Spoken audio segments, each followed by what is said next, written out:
El libro del profeta Isaías. En el primer video exploramos los capítulos 1 al 39, que fue el mensaje de juicio y esperanza de Isaías para Jerusalén.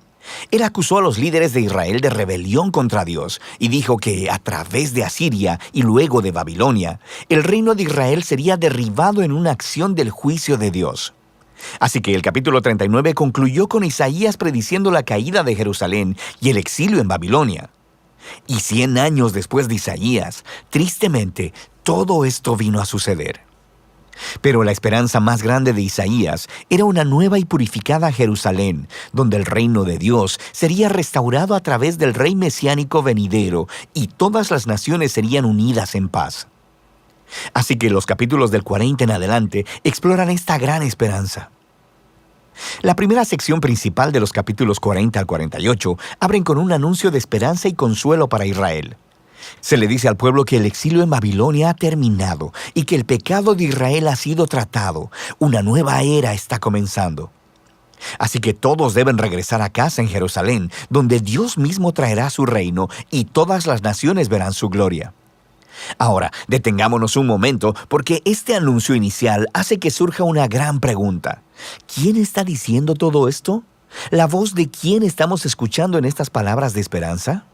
La perspectiva del profeta en estos capítulos es la de alguien que está viviendo después del exilio. En otras palabras, en el tiempo descrito por Esdras Nehemías. Pero Isaías murió 150 años antes que todo eso. Así que, ¿qué se supone que entendamos con todo esto? Bueno, hay muchos que piensan que todavía es Isaías hablando en su propia época, pero que ha sido transportado proféticamente, por así decirlo, 200 años hacia el futuro y que le está hablando a las generaciones futuras como si el exilio hubiera pasado. Sin embargo, el mismo libro de Isaías nos da algunas pistas de que probablemente algo más está sucediendo. En los capítulos 8, 29 y 30, se nos dice que después de que Isaías fue rechazado por los líderes de Israel, él escribió y selló en un rollo todos sus mensajes de juicio y esperanza, y que se los pasó a sus discípulos como testigos de los días que vendrían. Eventualmente, Isaías murió esperando que Dios vindicara sus palabras. Ahora, recuerda, los capítulos del 1 al 39 fueron diseñados para mostrarnos que las predicciones de juicio de Isaías fueron cumplidas en el exilio. Él es un verdadero profeta. Así que, después de que el exilio ha terminado, los discípulos de Isaías, quienes han atesorado sus palabras por tanto tiempo, abren el rollo y comienzan a aplicar sus palabras de esperanza a su propia época. Así que, desde esta perspectiva, el libro de Isaías consiste en esa primera colección de las palabras de Isaías, como también de las escrituras de sus discípulos proféticos, que Dios usa para extender el mensaje de esperanza de Isaías a las generaciones futuras. Cualquiera que sea tu perspectiva, todos están de acuerdo en que estos capítulos están anunciando que la esperanza futura ha llegado, que Dios está cumpliendo las promesas proféticas de Isaías. Así que el profeta espera que Israel responda, convirtiéndose en siervos de Dios. Esto es, que después de experimentar la justicia y misericordia de Dios a través de la historia, comiencen a compartir con las naciones quién es verdaderamente Dios. Pero eso no es lo que está sucediendo. En lugar de dar testimonio a las naciones, Israel se está quejando y aún acusando a Dios. Ellos dicen, el Señor no pone atención a nuestros problemas. De hecho, está ignorando nuestra causa. El exilio en Babilonia, de forma entendible, ha provocado que Israel pierda la fe en su Dios. Quiero decir, quizá Él no es tan poderoso. Quizá los dioses de Babilonia son más grandes que nuestro Dios. Así que el resto de estos capítulos, del 41 al 47, están diseñados como si fueran una escena de juicio. Dios está respondiendo a estas dudas y acusaciones con los siguientes argumentos. Primeramente, Él les dice que el exilio a Babilonia no fue causado por una negligencia divina. Más bien, fue divinamente orquestado como un juicio por el pecado de Israel. Y segundo, fue por causa de Israel que Dios levantó a Persia para conquistar a Babilonia, para que pudieran regresar a casa, cumpliendo así las palabras de Isaías. Así que la conclusión correcta a la que Israel debería llegar es que su Dios es el rey de la historia, no los ídolos de las naciones. En la caída de Babilonia y el ascenso de Ciro, el rey de Persia, Israel debería ver la mano de Dios obrando y, por tanto, convertirse en sus siervos, diciéndole a las naciones quién es Él. Pero para el final de este juicio, en el capítulo 48, nos encontramos con que Israel es tan rebelde y dura de corazón como sus ancestros. Así que Dios los descalifica como sus siervos, pero Dios todavía está en la misión de bendecir a las naciones. De manera que el profeta dice que Dios hará algo nuevo para resolver este problema, lo que nos lleva a la siguiente sección, del 49 al 55. Se nos presenta una figura llamada el siervo de Dios, quien cumplirá la misión de Dios y hará lo que Israel no ha podido hacer. Dios le da a su siervo el título Israel y lo envía a una misión para, primero que nada, restaurar al pueblo de Israel de vuelta a su Dios, pero, en segundo lugar, convertirse en la luz de Dios a las naciones.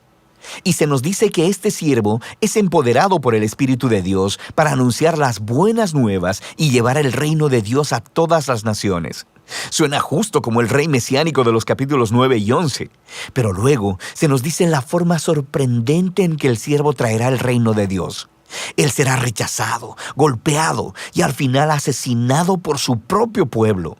En realidad, mientras está siendo acusado y sentenciado a muerte, está muriendo por el pecado de su propio pueblo. El profeta dice que la muerte del siervo es un sacrificio de expiación por la maldad y rebelión del pueblo. Y luego, después de su muerte, de repente, el siervo está vivo otra vez. Y escuchamos que, por su muerte, Él proveyó un camino para hacer justas a las personas. Esto es, para ponerlos en una relación correcta con Dios. Así que esta sección concluye describiendo dos maneras en que las personas pueden responder al siervo. Algunos responderán con humildad y se volverán de sus pecados y aceptarán lo que el siervo de Dios hizo a su favor. Estas personas son llamados los siervos y también la semilla. Recuerda la semilla santa del capítulo 6. Estos son los que experimentarán la bendición del reino mesiánico, pero hay otros a los que simplemente se les llama los impíos. Ellos rechazan tanto al siervo como a sus siervos, lo que nos lleva a la sección final del libro, del capítulo 56 al 66, donde los siervos heredan el reino de Dios.